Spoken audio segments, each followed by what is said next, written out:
3, 2, 1. It always makes me think of Wayne's World. Did you just laugh at me? Mm-hmm. Thanks. What's up, everybody? It's Sunday night on Memorial Day weekend, so I feel like 3 people are going to watch this because everyone else is at the beach. But it's all of us poor teachers that are just at our regular houses. This is Sunday Teacher Talk, and so if you've not watched this before, the idea here is to talk about teacher stuff, education stuff, work life stuff, because we realize that like this being a teacher is part of being a community. It's not just being like an individual that's trying to figure it out on your own. So preemptively, I will tell you that my house is filled with children. Again. And I may have given them all several donuts because they behaved earlier. And so that could become a thing at some point. Plus, moms are supposed to come over and pick children up, which means the beast is going to go nuts. So there's a lot going on here tonight.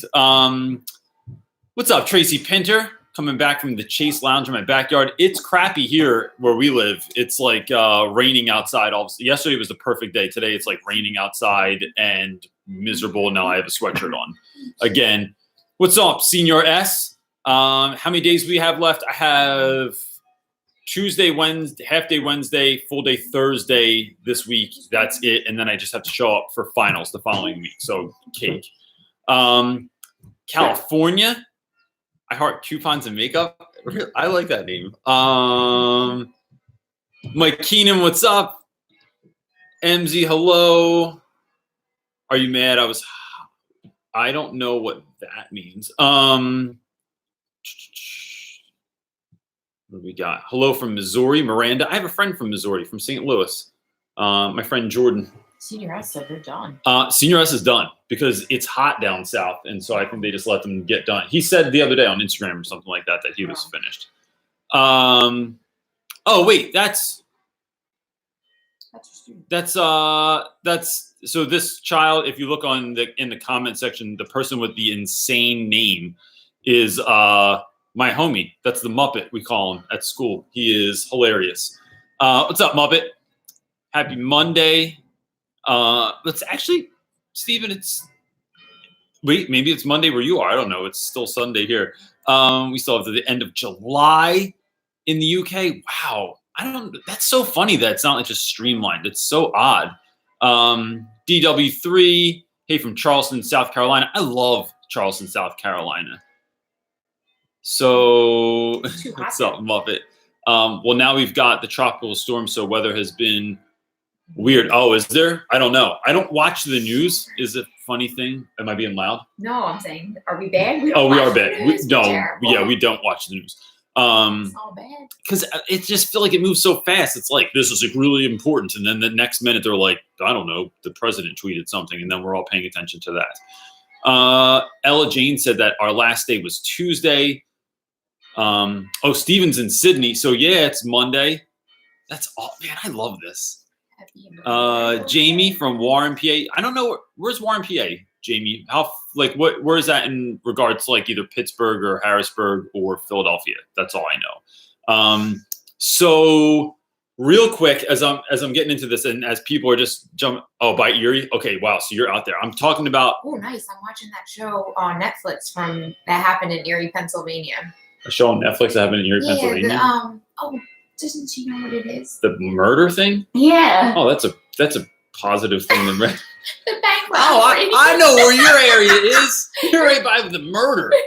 I watched your show. Sorry. It's probably not a place where people want to be like, that's what we want to be. Pizza Bomber. Yes! Pizza Bomber. Oh, someone just told us about that the other night. I never heard of anything about it. So I got a comment last week, and this person's not even watching. And I'm not putting them on blast because they actually left a very nice comment about it. But they asked, why do we do a live feed every Sunday night? They said it's to the point where like they see us pop up in the live feed, and it's like, why are you doing this? Then the idea was maybe that we're doing it to push our SEO on YouTube. So the idea there, if you don't know what SEO is, it's essentially some sort of algorithm thing where like if you follow certain steps, then you will get potentially more views on YouTube. And potentially doing a live feed pushes you to the top of that list. So more people see that you're doing this. What no one knows is that doing a live feed actually hurts our SEO. Not as many people watch this as they do like a regular video. So I might get, if I'm lucky, I get like 1,000 views on this. A regular video will get between 2 and 5 or 6,000, depending on what the video is about. So this actually does not help us. But the idea here is I don't care about that. I don't care about my sub count or how many likes I get. What I really like is comments. I like commenting back to people as much as I can. I like seeing people in the comments communicating with one another. And I just think that this is a valuable thing for all of you. And it's something that I look forward to. I look forward to seeing those names in my little sidebar here. I look forward to seeing people communicate through there. So I get the sense that this is useful for myself and for everyone else. So that's why we do this. This isn't because I'm trying to like grow my channel, which is great. I mean, I want to grow my channel because the more, I just think not enough teachers in the world know that the YouTube community exists. And I think it's a really good way to help people, to inspire people to share things and all that stuff. So wait, we actually have 2 questions. We did? Yeah, from that I got emailed.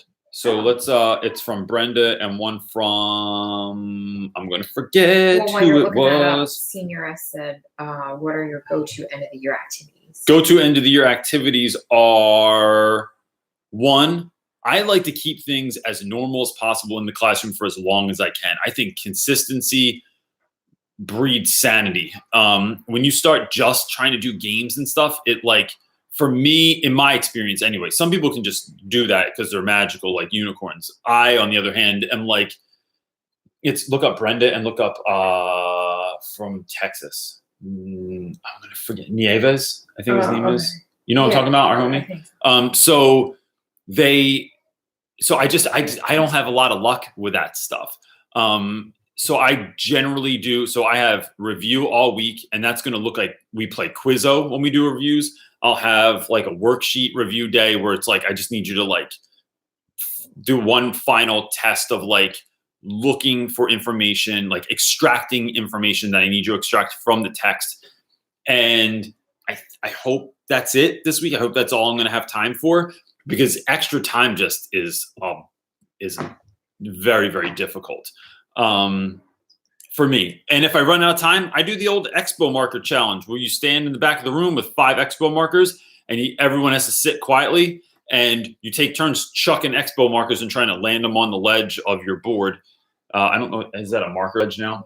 It's not a chalk ledge anymore. When I was a kid, it was a chalk ledge. So let me see. I have some cool stuff to share tonight too that I've been up to that I want to share with everyone. But first I want to just share this. So there's one of the things, let me say this. I have this friend, Brenda, that I met through YouTube, and we did a phone call once. And I really love doing that. I love like talking with people. It's fun. And Brenda has become like someone that like, when she sends me an email, I'm like, oh, it's Brenda. I know who that is. So Brenda said, I teach the lowest level of 9th grade math. So kids at the 3rd grade math level are put in my class because there is nowhere else for them to go. I think this would be similar to your students on the low reading level. It is. I would love to do lots of small group work and try to teach kids at the level they are. However, the expectation from my principal, school, and district is that we teach the same thing on the same day, brother. We all keep the same pace. We give the standard district created tests on the same day. Oh my goodness. It is completely unrealistic and unfair for the kids. Keeping pace leaves so many of them failing again. But even if I ignored the district and did my own thing, however, how would I ultimately give them a grade? The grade says that they have accomplished the standards for the course. So frustrating. What are your thoughts? So Brenda, and anyone else that's in this situation, this is a hard thing to give advice for, because what I potentially would say is I come from a place of, I am lucky enough to be in a school where I don't have to deal with that stuff largely. But even during state tests, right? And I'm probably not supposed to say this stuff, But during state tests, I tell kids, look, I have to give you this test. I realize you might not know this content that well, or that you're probably going to fail this test. There's a very good chance. But who cares? Like, it's, in some respects, school is a game. We have to play the game to get what we want in life, right? So like, if you want to be an accountant, you can't just go out and start accounting, right? You have to like have a degree. You have to have certification to be able to do that. You can't just go showing up at schools and teaching. If you want to be a teacher, you have to play the game to do it.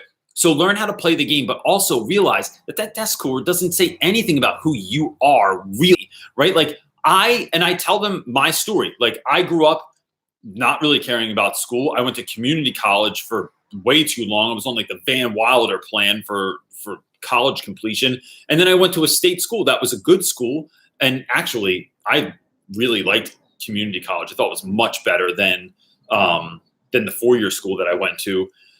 And I think that then I got a job and I have found some success in teaching. And I think I found just as much success as a lot of people that I know that went to really good schools. So I just don't think that like those test scores define who you're going to be and what becomes of you. And I tell them my story because I think that it matters on that level. Like it shows them that. So part of me wants to say, to hell with it, do what you want, like meet your kids where they are and help bring them up. I think you win a lot of points with students doing that stuff. Or can you split your days? Can you do some of that stuff? And then on other days, tell the kids like, look, like, and even you can even make it seem like you're going, rogue and say, this is what I want to do. This is going to be awesome. I'm trying to like really actually teach you math. So let's do this, and to hell with the district stuff. Like this is how we're going to get down and do it. I think you get more buy-in from kids if you do stuff like that. So, but I'm potentially telling you to do something that's against your district. So I don't want you to get you in trouble. Like, I don't want you to like email me and be like, Reynolds, I lost my job because you gave me that crappy advice. But I honestly feel like if I was in a school like that, that's what I would do. I also I turned 41 this year. And I think even since 40, like I just give less. I'm not going to say the thing that I say because it has expletives in it, but I'll substitute the words out. I just give less of a crap now than ever before in my life with everything, because I realize more than ever what's important, and that the students are important, or my kids are important, or my marriage is important, or whatever it is. And I'm just not willing to like water it down and do some other meaningless nonsense just because someone wants me to. I'm not a cog in a machine. As a teacher, I think we're all meant to be artists, and artists have to do things differently. Like, you still produce something at the end of the day, but like, you can't just, I'm just not going to read from your book. So that's what I would do. And I think, Brenda, you're a good enough teacher. Like, trust in yourself, and you're going to know, like, it's just like being a mom, right? Like, I tell my wife all the time, like, whatever my wife's gut says to do about the kids, she's 99% right. And that 1% that she's not is usually when we give our kids ice cream 2 times in a day or something like that. MZ Books is asking, I have a question after watching your last video about yelling at students. Dude, that was a hard video to put out, and I felt very awkward. And it got good reception from everyone, but that was a vulnerable one. What are your techniques to get students quiet and listening without having to yell to get their attention? Oh, dude. So I do a couple different things.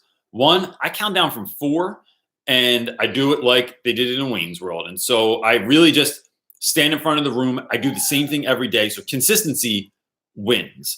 I walk into my class and I usually say something ridiculous. This doesn't, first of all, this part doesn't go well with everyone. Please don't do this unless you really know your students and you're comfortable around them. I think that speaks to how I do my classroom management all the time, because I know my students. So I'll walk in and I'll be like, all right, animals. And then inevitably some child will turn and say, did you just call us animals? And I'm like, yep, because I knew that would get your attention, right? If I walk in and say, okay, gentlemen, no one listens to me, all right? All right, kids, or okay, everyone, sit down. Like, no one listens to you. But if you say something ridiculous like animals, am I really calling my kids animals? No.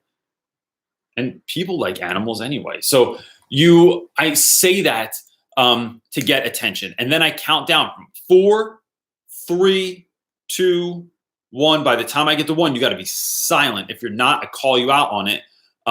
Or depending on the kid, I'll gently ask someone to sit down, or I'll put someone on blast. But that's because I know my students. I very rarely have to count down from 4 again. And the good thing about that is, like, it doesn't mean sit down and shut up immediately. It's like, finish up what you're saying. Like, when I'm on 2, I don't care if you're quiet yet, but be quiet by the time I get to 1.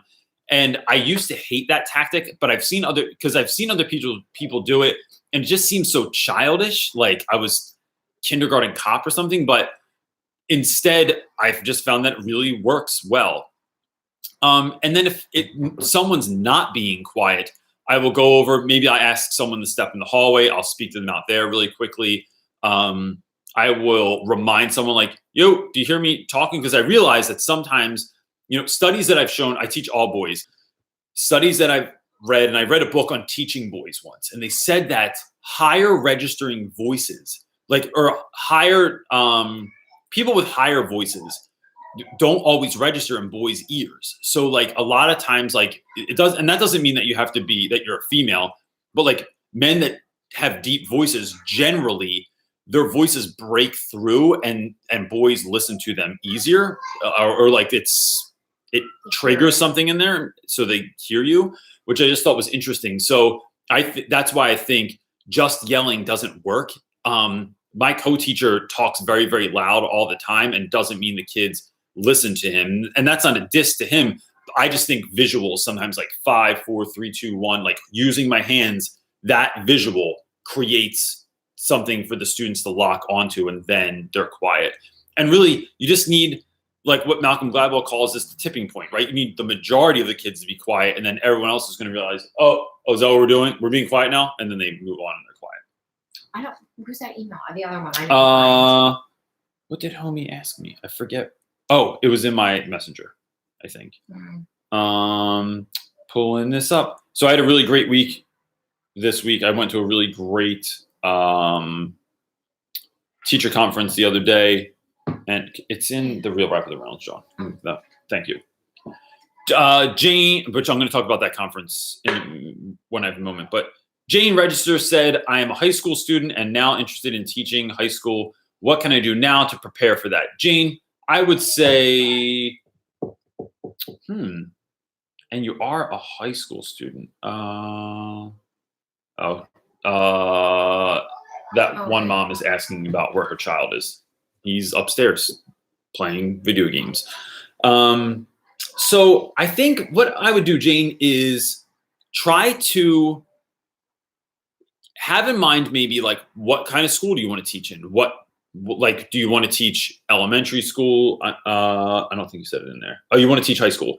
I would try and go around to other high schools and maybe start, or even in your own high school, start tutoring kids, start being a part of things and trying to be a part of leadership instead of just the student. So like whatever you're interested in, maybe you become like the manager for the softball team, or you help with the AV club, or, so what you're doing is you're getting like experience being a leader, and tutoring, you're getting a head start on like, how do people learn? Like, does everyone learn the same? Do they all learn a little bit differently? How do you explain things and explain them clearly? So if you're tutoring kids, like maybe if you're in high school, you could even tutor like middle school kids, or like 5th or 6th grade, right? You would probably be like a master of that content. And those kids will probably treat you more like an adult than someone your own age will. So that's what I would do. I would just, do that. And I was thinking of a program, but you have to have a degree to do that. So yeah, that's what I would do. And I wouldn't do it don't do it through like a tutoring center. I would maybe like make sure that your parents know about this, but think about, there's avenues like Craigslist. A lot of teachers post stuff on there, or just tell, maybe go to like your middle school teachers or elementary school teachers and say, hey, I want to start gearing myself up, getting ready to teach. Do you have any students that could use help? Or if they need help this summer, if their parents are looking for a tutor, like, here's my rate, here's my card, and have them contact you. And then that would be like the safest way to do it. And it would just give you a lot of experience in the classroom already. Is his question on there? I don't know who. It was Anthony Nieves. Oh. He had a question. that. Oh, it's right there. Oh, okay. He does. Anthony Nieves, he hit me up on Messenger this week and said, question for Sunday or just general conversation. Answer went, blah, blah, blah. What do you do during the summer to prepare for next year? What are your tips for summer? I wanted to hear some best practices from veteran teachers, and me being first year, I wanted to know. I do have some PD planned out sometime for the summer and improving my units plans for next year. Okay, so here's what I would ask: is you can either leave it here, or if you're watching this later, you can leave it in the comment section. I'm going to give my answer, but I'm going to ask you all: what do you do during the summer months to prepare for next year? What are your tips in the summer? And doing nothing is totally doing something. So if that's your jam, then get on it. I am already thinking about next year. My jam for this year, my idea for this year, right? If any of you go back with me till last summer or early this year, was to have the best year ever. About 2 months in, my ship got wrecked. I was like that guy. I felt like that guy on Ninja Warrior that like is super stoked. He looks the part. He's ready for it. He's like, they show the workout video and he's doing all this crazy stuff and he's stoked. And he gets to that one. They have that like one easy obstacle, and then the one slightly difficult obstacle that's still kind of easy. He falls into the water and looks like he was on Wipeout instead of Ninja Warrior. That's what my year kind of felt like. And I think we made the best out of it in our class. But next year, I am looking to. I don't know that I'm going to say I'm having the best year ever again, but I'm totally going to have a great year. And I'm already thinking about that. I'm already making plans for that. So for me, what that looks like is I have several PDs this summer. So I'm going to go learn about, they're at a local community college. They're doing, what are they doing training on? Dyslexia? Yeah, we're going to take a class for dyslexia. My wife and I are taking a class on dyslexia. I'm doing several conferences this summer, and then I'm going to attend those conferences also, not just speak at them. And you're separate for Orton Gillingham.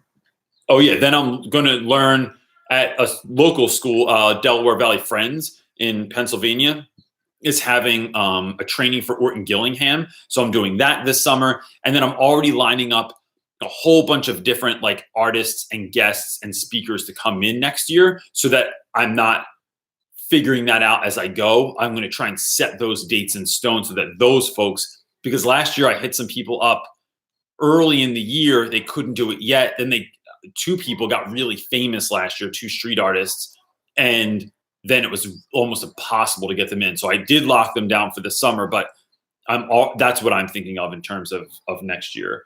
And so other folks, Anthony, you can see like right on the side, there's like a bunch of people saying what they would do. So that's what I'm thinking of. Kimberly Wallback, what's up? Kimberly says, hey Reynolds, anything special planned for the end of the year?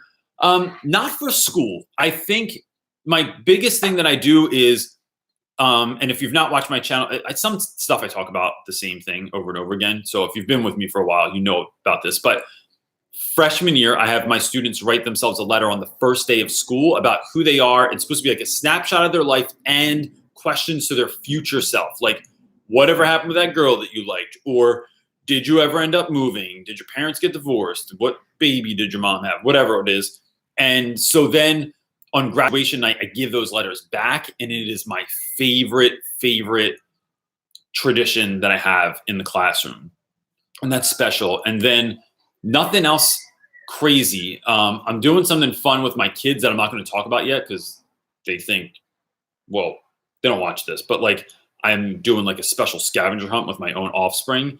But yeah, nothing else like magical. I'll be in Chicago next month and I'm going to do a meetup with people and I'll be speaking at the ISTE conference. And that's it, right? I'm going to go hear Chris Emden. Oh yeah. Then I'm not this coming week, the following week, I'll be in New York City. If anyone's there, Chris Emden is speaking. And so I'm going to go up with some homies and we're going to go see him and like go to that conference for the day too. So yeah. Looking for questions. Sorry, I know they're there, but That's all I've right. been doing a lot of other Dude, you're stuff. doing other stuff. And you're eating almond butter. I get it. Busy girl. Not to tell people that. You're really putting a dent in this thing. Stop, I did not. I know, I'm just kidding with you. This episode brought to you by Justin's almond butter. I don't like almond butter. It's not very delicious. So Mike Keenan, what's up, Mike? Said, how do you start the school year? How many days until you start teaching content? So let me say this first. When I started teaching, I did not start teaching content for a week or two, because I would show up and I would do like all of my rules and procedures took like 3 days. Then I would do like a brief assessment to see like where the kids were and what they knew. So like a summative assessment, like to get my kind of game plan together. Then I would do like a lot of games and stuff like that. Now I don't do any of that stuff. My school year starts off with the first day I don't do any rules. I don't do my syllabus. I don't do questionnaires. I do none of that stuff.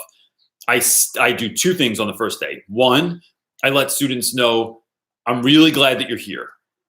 I want you to know more than anything that I love my job. And that's really important for you, because there's a lot of teachers that don't love their jobs. And I'm not here to like say I'm better than them. I'm just putting you on point so you know without a doubt from day one that I love being here. And this is going to be, I'm going to try and make this the best English class you've ever had, right? And then I talk about what that looks like. Here's a snapshot of what our year could look like if things go well, right? Not every class wins. Some classes suck some years, but like I'll give them like the greatest hits of what has happened in the past, like speakers we've had come in, class trips we've done, how we do parties, how we do silly stuff. Like it builds that kind of anticipation for the school year. And then I say, before we do anything else, I want you to write this letter. And then I have them write a letter to themselves. And you could do this in any grade, and even give it back to them at the end of the year would be fine. But I give it to my students in 9th grade. And if you don't pass 9th grade, then you have to wait 5 years to get it, sometimes 6. But that is my whole first day. Second day, I go over my syllabus. And if anyone wants, I can email you my syllabus and as a Word doc, and then you can just erase the me parts and put in the you parts. But my syllabus doesn't look like a regular syllabus. It's not like course overview paragraph. These are the books we're reading this year. Like it's one sheet of paper that's kind of cut up into this fun way. And it's a little bit more visually interesting to pull from. And I think I found it on Pinterest and I just modified it to what I wanted. But like, I liked the idea of my syllabus looking different than anybody else's in the school. And then I go over my one rule, which is you give respect, you get respect. That's the only rule I have in my classroom, because I assume that I don't like telling my students what they can't do. I like telling them what we are going to do, right? So there's policies and procedures and all that stuff in place, and we get to those as needed. But I feel like most teachers spend the beginning of the year telling kids like, there's no chewing gum. Make sure you have a pen every day. Don't write in red ink and all this other stuff. And I just think that is like, that just seems, I don't know, like it doesn't get anyone excited about what you could be doing. Like you don't go on vacation, and when you go to the travel agency, if anyone still goes to a travel agency, they don't tell you like, all right, look, Jamaica is great, but here's all the stuff you're not allowed to do in Jamaica. There will not be zip lining. You will not go swimming. You will not be on a roller coaster. Like, who cares about that? I want to know what we are going to do so I can get stoked about that. And I don't want to hear all the stuff I can't do. So that's why I do that. And so I get into content area by the 3rd day. And I do that by having the students create a map of their life between birth and that moment. How did they get there? What was their life odyssey? And then I turn that into the Odyssey lesson for Homer's The Odyssey. So we're from the jump, and then that's a whole thing. So that's how I do it. Did you have one for me? I didn't. You didn't? That's all right. You're busy. You're busy momming. Parents are coming. So while I'm waiting for this question. Oh, you got one? There you go. All right. Oh, I just did one. It's my buddy from China, Nayara from music. She is saying, Any tips for staying organized? I've always been super forgetful since I was a kid. As the year ends, I'm getting tired and my memory is getting worse. As I get older, my memory is getting worse. What's your number one tip you always tell me? For what, organization? Oh, I thought it was like a reminder. Oh, Never mind. oh, for that, Yeah. number one, I do tell my wife this all the time because my wife will forget stuff. And I say, you have a phone. Hit the little button and tell it, remind me to do this. And so then you just never forget, and you can set like alarms on your phone. So if I ever have a meeting, I put everything in my phone. I write it down elsewhere too, but like it's always in my phone. So I get an alert the day before, and then I generally do about 5 minutes before in case I forget again, or I'm with a student or whatever. And then it reminds me that I have that thing to do. And that really helps. In terms of organization, I'm not a disciplined individual. I have to have things like literally marked out. So everything in my room has a place, and there's a place for everything, right? Like that old adage. And that's true. So if you watch any of my videos, I should probably do like a video about this, but behind my desk, I have this large wooden structure filled with all kinds of interesting like suitcases and little drawers and little boxes. Every one of them is for something. So I have Legos in a box, pencils, just regular old pencils in a box. I have colored pencils in a certain drawer. I have staples in a certain drawer. So I never have to like open my drawer and my desk and there's like 90,000 things in there. Everything has a spot. Even as far as like on the table in front of my room where the tissues go and the hand sanitizer goes, I have a little box drawn on there that says tissues. So we know that's where the tissues go. So I don't have to like think about it. If I have kids helping me, it's very, very clear. It's very evident what goes there. And they can find all the crap behind my desk too, because they know where everything is. And that's everything. Like my car keys and sunglasses have their own drawer behind my desk so that they're not sitting on my desk, clouding up my workspace. And the other thing, my other piece of like thing for organization, my wife taught me this, is surfaces. I'm doing. Hold on. I know, I didn't want to interrupt. That's fine. Tell Google stop the timer. Hey Google, stop timer. Friends of ours are getting picked up, so it's and there's the dog. I told you this was coming, right? So the other thing is, my wife says clear surfaces. Like clearing your desk will make you feel better, right? And I do that by throwing crap away. I'm not afraid to throw things away. Every once in a while, students do an assignment and I feel backed up, I just throw that thing in the trash. Doesn't mean they didn't learn anything, but just like helps clear your mind, clear your desk, get you like, I'd rather be centered and feeling like I know where I'm going next than like feel like I have to do all this crap that like I didn't have time to get to, right? So every once in a while, it's okay to like throw away an assignment. I give you permission. Tell them, blame it on me. Reynolds said so. DW3 is asking, that sounds like a hip hop group from the early 90s or something like that. So currently I have active duty Air Force and I'm looking to become a teacher. I have a degree in psychology. Do you know anyone who has gone through this certification program? So bro, I just talked to a guy I sent him an email a little while ago that had a very, very similar situation. And so I once met a guy, this teacher, Matt Hagerman. I'm going to forget his name now. Who was it Hagerman? I think so. So this guy gets hired at my school and I am like the king of jackassery at my school. So like if I cover a period for you, because you're like in a meeting or something like that, I always have pictures of myself and I replace people's pictures of their family on their desk with pictures of me, or I am like just like doing silly stuff all the time. So this guy gets hired and I'm told that I'm to be his mentor for the year. It's his first year teaching. And when we meet, Matt had just gotten back from Afghanistan where he'd spent like the last, I don't know how many years during the conflict in Afghanistan. And he is a Marine who's been a career Marine who retired and then wanted to teach. And so the two of us, this dude had to be 6 inches taller than I was, jacked, super military all the time.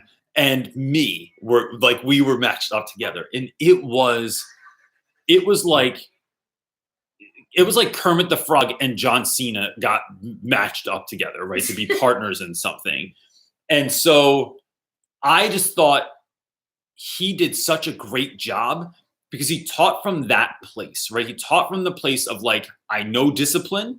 Like he knew like attention to detail was something that was really big deal to him, is to me also, but like he taught through like through the lens of like a lot of the things that he knew.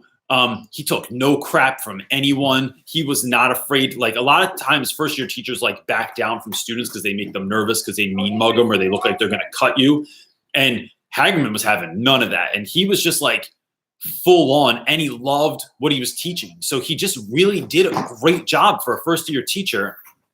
And then because of a series of events, he was only at our school for 2 years, and then he went back into the military because of some stuff that was happening. But like, I just thought he did a great job. Overall, I don't know your name, but so DW3, overall, I just think that folks with life experience, like people that start teaching when they're 27, 30, whatever it is, 40, get nervous that like, I'm not 22 and I'm starting to teach. Like, is it too late? I think it's the opposite. I think in large part, people that have life experience, you have actually done something. You have something to bring to the table. You have extensive training in something. You've lived life. You've had wins and losses. You've learned to fail at stuff. You've learned to like really, really suck, especially if you think back to like those boot camp days or like just getting started in the military. Like, you know what it's like to be crushed. You know what it's like to not have a voice. And then to be able to stand up and finally have something to say, I think you finally have something to say. So I think it's awesome. Do you know anyone who's gone through a certification program? So people that I know have either done rad. So someone else is talking to you on in the comment section too, but they have either done like an alternate route. So depending on what kind of school you want to be in, your alternate route generally means you're going to teach like in a Title I school, which is what I teach in and I love, but I realize that's not everyone's jam. Or you could do something like Teach for America, which I really am hesitant about. I have seen good people come out of Teach for America, but I don't think it was because of Teach for America that people were good. I think they were going to be good anyway, and this just helped them to get into the job faster than they would otherwise. Otherwise, I'm not a super big fan of Teach for America. So yeah, that's what I'm thinking. If you have specific questions, if anyone does, or that gentleman that asked a question, you can go ahead and email me at realrapwiththereynolds@gmail.com and I'll hook it up. I'll talk to you about whatever you need to talk about. Andrea Snow is asking, what are books that you recommend for boys who aren't into reading or even authors? So what's big right now with my guys? Anything, oh gosh. I'm trying to think. Here's the first thing I'm going to ask. Andrea, if you email me, I will email you a whole slew of books. Also, on my channel, I have, I'm going to link these videos below. Can you write a note for us? Link these videos below where I've talked about like different books I've gotten in. Generally, it's not specific authors or types of books because it all depends on the kid, right? So like I've gotten some kids, let me think of what was big last year. Like books about sports, so Jay-Z's Decoded was a really big book one year, right? The book that Jay-Z wrote was a really big deal. Questlove's book was a really big deal one year. Then it went to like LeBron James wrote a book and that was a big deal. Then there's other fiction like Boy 21 was a really big deal one year. But then I have other students who like devoured Sophia, I'm going to forget her last name. There was a show, there's a book called Girl Boss, and I think there was a show by the same name on Netflix. And that was the story of this woman who started selling clothes that she bought at the thrift store online and became a billionaire. And some of my boys, like, her story is fantastic, and they loved that book. But you wouldn't think that for teenage boys, right? Because I'm thinking through the lens of what I think boys like. The number one way I found kids to read is if you tell kids you'll order any book that they want. And even if you don't have the money to do that for all of your students, find your reluctant readers, find a way to raise money, right? Like, so whatever that looks like, or however you can kind of get some money together, maybe a a store or a library, like maybe someone will donate things for you. But I say any book you want. You want to read about gangsters? You want to read about, the story behind Pablo Escobar, or how, like, the story behind NWA, or you want to read about how to make money. Like, I don't care what you're reading, so long as you're reading. That had the biggest impact in my students, was me just saying, I'll order literally anything you want, so long as it's not like unless it's appropriate for you, like Diary of a Wimpy Kid or something like that, because I teach high school. But I do have guys that are on that reading level. So I ordered like a whole slew of those books before. But that's what I find works the best, is saying, I'll order you anything that you want. Kimberly Wallback is saying, what's your best advice for teaching at a Title I school? I have a couple of good pieces of advice, but I think they might go anywhere. One, so Title I schools in particular, I would say, I just think there's too many people that show up with this kind of savior complex sometimes, right? Where they think they're going to save the kids, that what they grew up with was right, what their kids grew up with is wrong, and that they have this, there's this idea. And I think certain organizations that get teachers into Title I schools teach this idea that there are small children somewhere that are waiting for you to show up. And that, like, if you would just show up and grace them with your presence and your love and your well-crafted lesson, that they will be like, this is amazing. This is what I've been waiting for my whole life. And I just don't think kids are doing, like, no kids I ever met are just waiting there for someone great to show up. Most kids are hesitant. And so you have to prove to them that you're going to come back, that you mean what you say, that you really, really care. You could tell a kid you care, but it might take 20 times before they actually believe you. It might take something bad happening, you having to help that kid out before they see it. And that might even have to happen 5 times before they really, really believe you. So I would say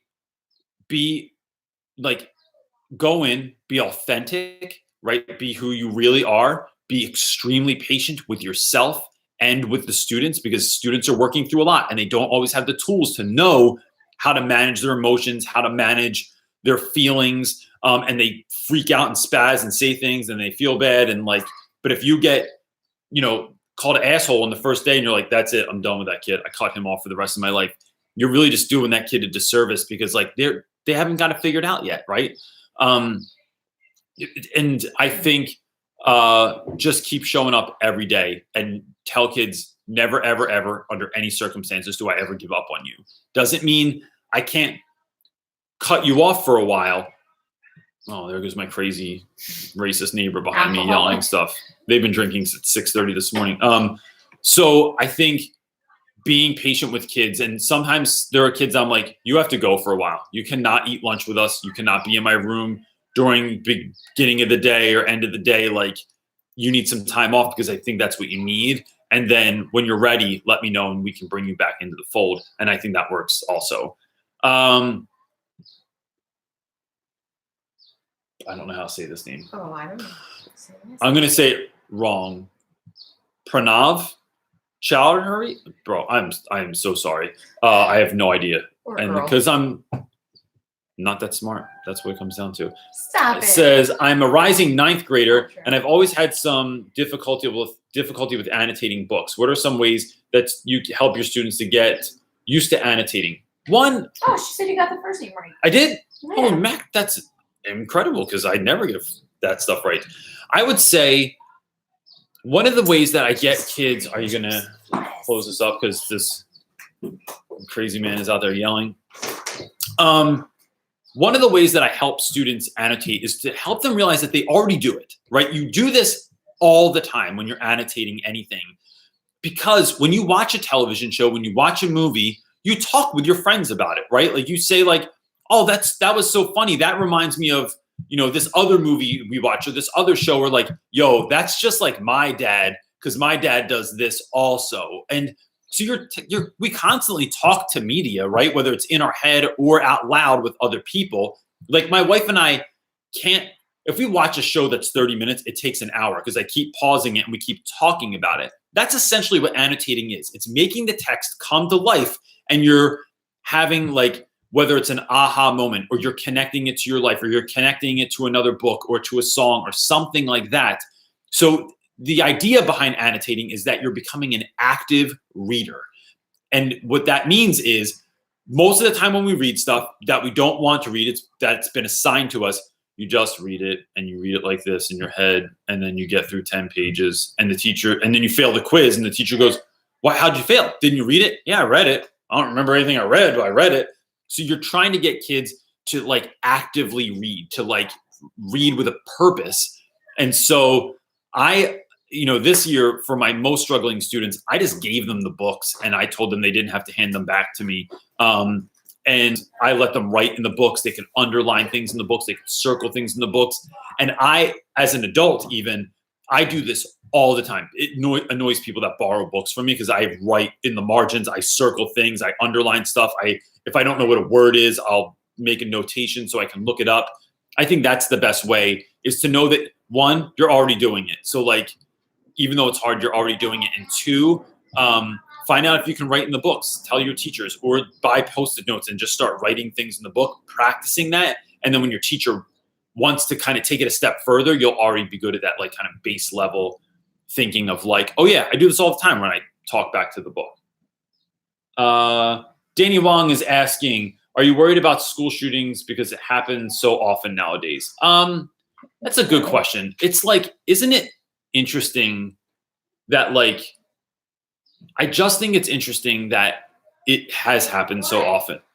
And I remember the first time that it really stuck out to me. It was 1999. I was in San Francisco.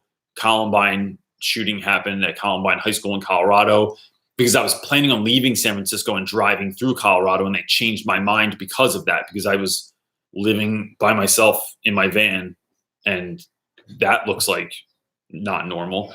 And I just had this thought of like, if I get pulled over, I'm gonna look like a lunatic. So maybe just skip Colorado. And now every once in a while shooting will happen that like kind of blows up in the news a little bit more. Like, I'm going to forget the name of the school. What was the school up in like Connecticut area? The elementary school where all those little, I forget what it was called, but it started with a C. But that was particularly difficult for me. Sandy Hook. Sandy Hook, yes. Thank you, Ashley. So they, and Pranav. So that was a hard one.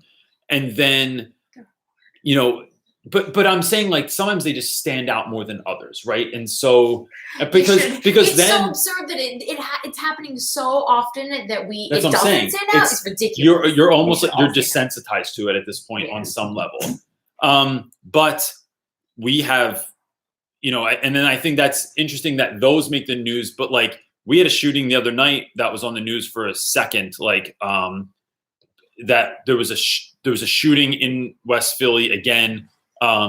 It's the fourth time this has happened this year to somebody that I know.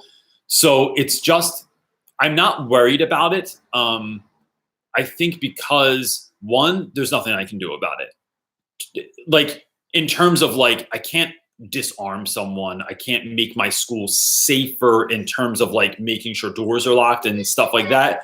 What I can do and what it makes me do is every time something like that happens, it is like it's sort of like something goes off in my head where I think I need to care even more deeply about my students. I need to give them space to talk about this, to talk about what they're feeling, what they're going through.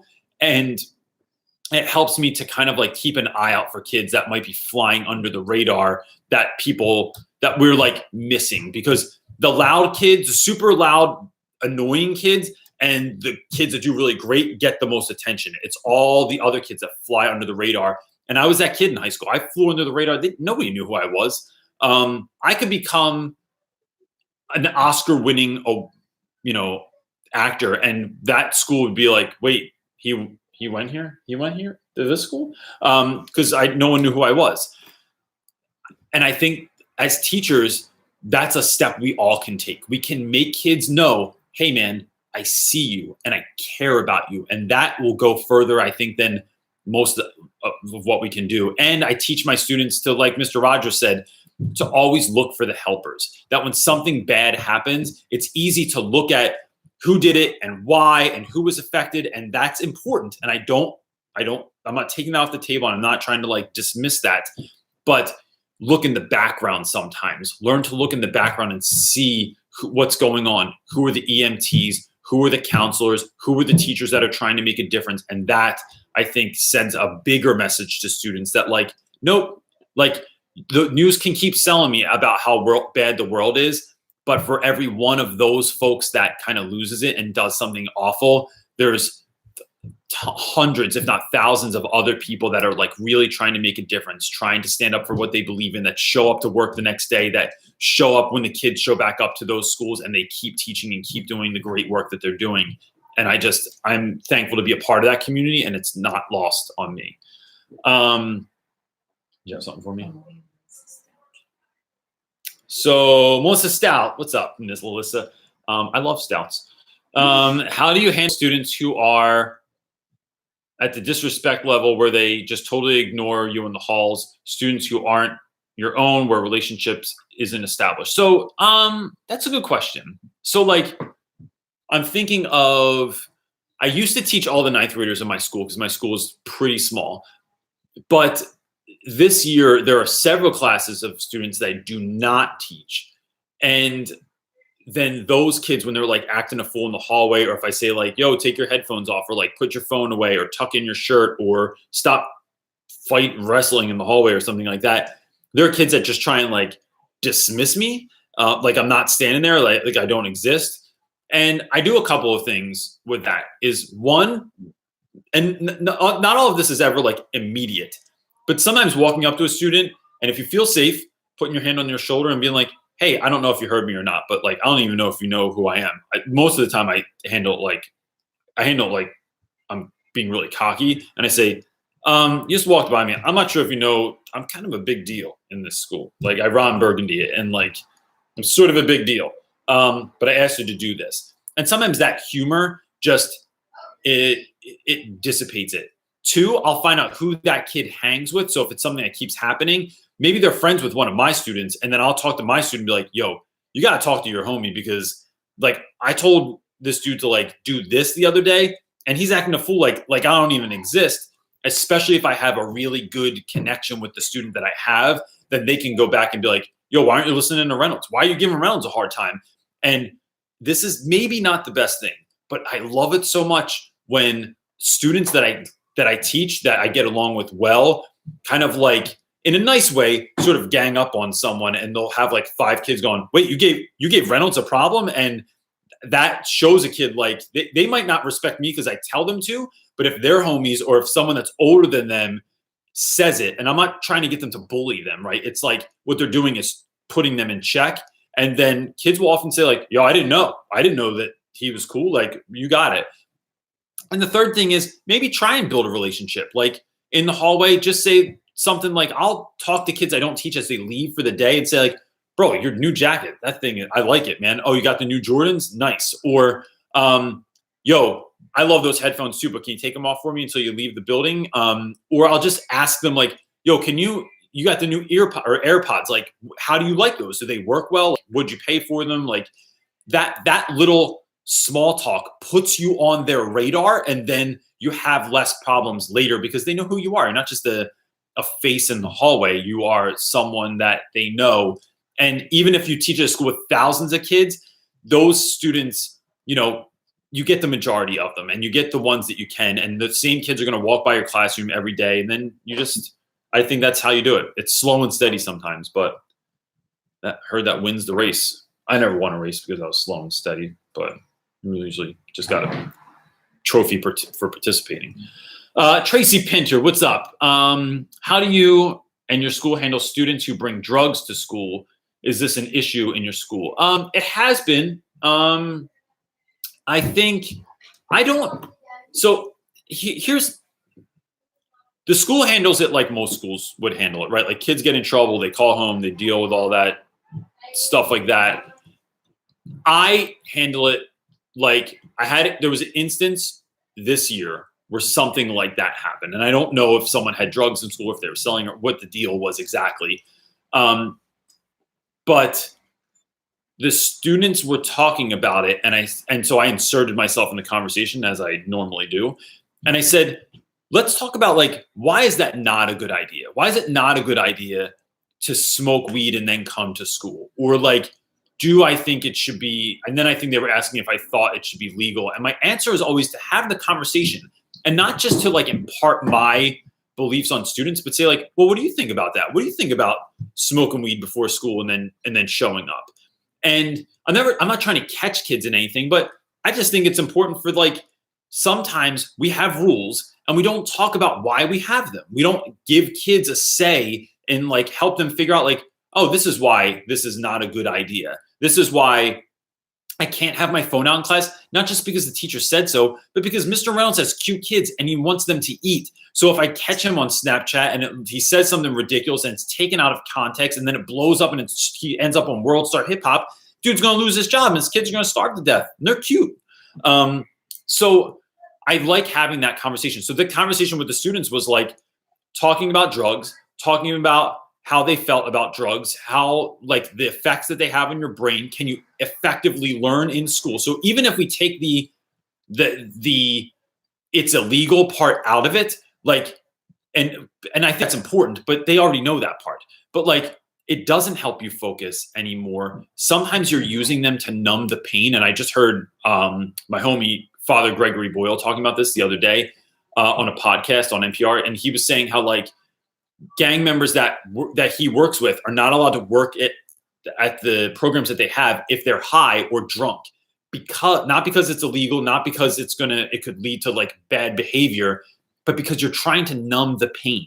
And when you're young, I just think it is a better move to figure out how to deal with the pain, how to dance with the fear, how to work through that stuff, than to just numb yourself by just smoking weed every morning or getting drunk at school or something like that. Like there's something else going on there. So let's like have the guts to actually talk about that. And I think those conversations go much better than people just telling kids, no, you're not allowed. So that's my take on that. So B. Carrie is saying, you are impacting my teaching more than I could ever express. Thank you. Please never stop sharing. Beth. Well, Beth. No, I think. Thanks a lot. Oh, it is Beth. Sorry. Yeah, so that's right. It says Beth at the end. Unless she was calling me Beth, which is not my name. So that's why I thought her name was Beth. Thank you very much. I really, really appreciate. I'm going to be self-serving and say like, you could even email me this. I'm just interested in how. Like, I don't always know what I'm doing. Like this, I just talk a lot, and then sometimes people like what I'm saying. So I'm interested in that, but I'm happy to do it. This platform, as I was saying in the beginning, Sunday night teacher talk does not help me on YouTube, even though I'm live. Like it actually hurts kind of like my growth of my channel by YouTube standards, by like how their algorithm works. This does not help me in the least. That hurts me. But I don't care about that. What I'm here for is to like have this conversation with you all. And if I think it's bringing you value, and for all of you that are watching this, like that's why I'm doing it. Not so that my channel can grow or something like that. I'm interested in my channel growing because I'm interested in the world knowing what's happening on YouTube with all of the teachers on here. And instead of just sitting through your boring ass PDs that your school has, I just think it's a cool thing. And I want more people to know about it. Mama Maestra? Mama 3. Does that mean maybe she has 3 kids? Yes. Love it. When is your last day? I'm so ready for summer vacation. I am incredibly ready for summer vacation. And that's funny because I get real bored in the summer if I'm not super busy, and I really miss my students a lot. Like 2 weeks in, I want to like just be like, let's just meet up somewhere because I want to know what's going on with everybody because I miss you. We're ready for the end of your school year and our children. Yes, and my children's school year, because my children's school year has been like a nightmare. My son's anyway, but so I'm super ready. My last day of teaching is this Thursday. And then the following week, I just have to administer finals. And that's just me watching kids take a test and then grading them. And then I'm done. So I'm really excited. Plus I have some really fun ideas for this summer for YouTube and for other stuff that I'm going to put on YouTube. So I'm excited to get this is like the end of the year always feels like such a drag. Like you're just waiting for it to get done because it's the beginning of the year and the end of the year are my least favorite times of the year because I just want to get going. Like, let's start doing stuff. Kimberly is asking, How do you handle someone complaining about you to the principal? Bam. Shoot, later she said sorry for all the questions. So no, dude, you ask all the questions you want. Like never, Love it. like if I don't want to answer, I'll skip it. But I wouldn't do that to you because I really appreciate this.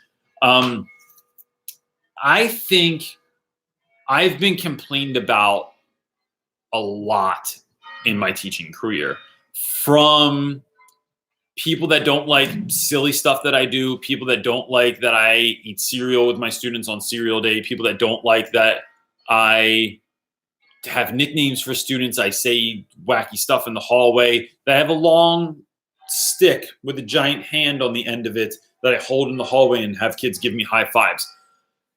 Here's the thing. The longer I've been doing this, even in my life, I just don't care as much anymore. And people say this all the time. My students always say this, like, I don't care what anybody thinks. I just really don't, because I believe so much in what I'm doing that I just started not caring. And I feel like, or you just become known as, you're that guy. Oh, him, that's the kind of weird crap that he does. And I know that it helps the students. I know the students like it.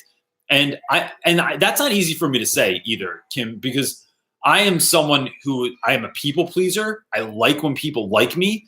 I like if I get a bad comment on YouTube, it like really kind of hurts my heart. And if someone in school doesn't like the way that I'm doing something, or a kid doesn't like my class, I'm like, oh, like I want to fix it. I want to make it better. And what up, homie?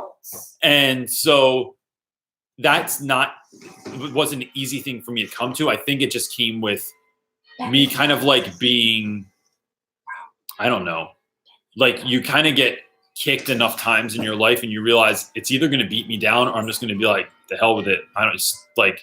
I know what's awesome. I'm just going to keep doing what I feel like is awesome in my heart. And that works for me. So, the other thing I might do is talk to the principal about it, and maybe talk to that person and say, hey, I'm not sure what happened. But I heard you felt like compelled to go and speak to the principal about me. I'm just wondering what that was, because maybe you can help with that. Maybe you can help solve that issue yourself. And that's maybe what I would do. You have a couple quick ones. All right, a couple quick ones, and then because it's 6. Wife for Life saying it's 6, so I'm done. Ashley Zabaska, I think I got that right. Ashley, I think I got your last name right. Are you doing another meetup in Philly over the summer? I am. So I want to do a meetup at some point this summer. When should we meet up, Ashley? Where should we do it? Let me know when and where, and let's make it happen. And then I'm doing a meetup. I like doing meetup. I like meeting people that do this. It's fun. CCT is asking, are you out of school now? And if so, do you get letters to the students that graduated? If so, how do they react? I didn't yet. I want to say graduation's on the 13th. Most kids have forgotten about them. So this week I have to go in and put them in envelopes with their names on the front, 'cause it's just way easier than like going through the letters and finding their names. And then I have to separate kids that don't go to our school anymore also, and then try and find them, because usually they'll have a friend that still goes to the school and I can get the letter to them. But that will happen within the next couple of weeks, and I'm really excited. I love doing it all the time. I'm very surprised you pronounced it correctly. Maybe I'm getting better. All right. Maybe not. Tracy Maybe I got lucky. Pinter and Swim Chick are your last. So, all right. So Swim Chick, I haven't seen Swim Chick in a while. Swim Chick is asking, how have you liked co-teaching and how has it worked out for you? It has been an interesting adventure. I still think co-teaching as a whole is good. I still think it's a good move. If you can get teachers that work together and actually co-teach a class. For me, it's been more like I would get someone that we didn't jive and it didn't work, or someone that was just a nightmare. I don't know what the hell they were even doing teaching to begin with. Or I had like my friend Yonkers left this year and took something different. Then we hired my friend Ed. And Ed and I think if we had gotten the year together, our class would have been pretty much on point, but we didn't. Ed was like, and I say this in a loving way, like this guy that came in to fill in for Yonkers because she left like 2 months in. I kind of feel like he is the donut on my car. So like I got a flat. I was on the side of the road, didn't know what to do. I put a donut on there and I try to get to the gas station so I can get my car fixed. That's what this year has felt like. And so I'm ready for the summer. I'm ready to get the mechanic, get my car fixed so I can take off again and really go running. And if Ed came back next year, I think we would have a really great year. So I just think that model really can work and there's a ton of benefits to it, but it has to be really well thought out beforehand. I already did this one. No, I don't. Oh, you did. Dude, I know. Thank you for being patient with me. Tracy Pinter. It was an off topic. Tracy Pinter said, I know it's off topic, but best beaches for Jersey Shore are quick end summer vacation. We're Ocean City people. That's all we ever go to. If you're ever in Ocean City, 58th Street Beach is the spot to go because it's not near the boardwalk. Wildwood is a little bit too much. Like it's a little too much everything. Their boardwalk is really long. We get a lot of people from like New York City, and I'm not against New York City, there's like this. It's just a lot of people, a lot of alcohol, a lot of like kind of bros hanging out, and like it feels like you're on Jersey Shore for a second there. So I just like Ocean City's chill, and we've been going there forever. When I was younger, we would surf all day. We'd sleep in the back of my van. The not so secret wife would stay with us, and we'd all like sleep in the van. We never got in trouble with the cops or anything like that, and it was chilling. Wildwood, every time I try and sleep in my van, they would like try and get you in trouble for vagrancy or some crap like that. So, and I wasn't having it.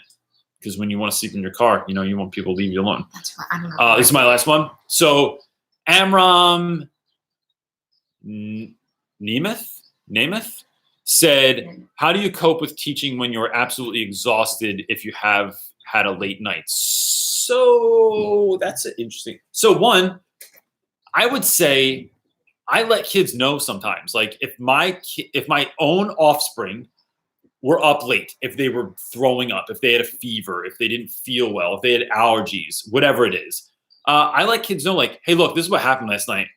I am not on 10 today. I'm more like a 4. So just know that going in, like, have a little bit of sympathy for me. Like, and I find that kids generally do that. I've had days like when I've gone in with like, I needed like a root canal or I had a really bad toothache. And if I tell kids, they generally are very empathetic and it's in a surprising way. So I think that really helps. And I think so just being honest with your students about that, and then sometimes just drink a bunch of coffee or like change your lesson plan. So because here's my last piece. Sometimes teaching isn't fun. Sometimes you are utterly exhausted when you come home. And then your wife like asks you to make dinner or to get the kids in the shower or to bathe someone or to change a diaper or to take the dog for a walk. And these are all things that you're like, oh my God, this is the last thing I want to do in the world right now. But you all know that if one of your homies called you up and was like, I got tickets to this concert tonight, do you want to go with me? You're on fire all of a sudden. Like you wake up in a heartbeat if the right person wants to come over or the right opportunity presents itself. So it's still in there. And it's just that I think sometimes it's about reminding yourself. And like, if you don't feel like teaching diagramming sentences or, the Pythagorean theorem that day, then maybe just switch it up and be like, let's have a conversation day. Let's talk about this today. Instead, it's still school. It's still learning. You're still finding your voice. You're still critically thinking. All these good stuff is still happening. But like, what can I do today? Because I'm exhausted.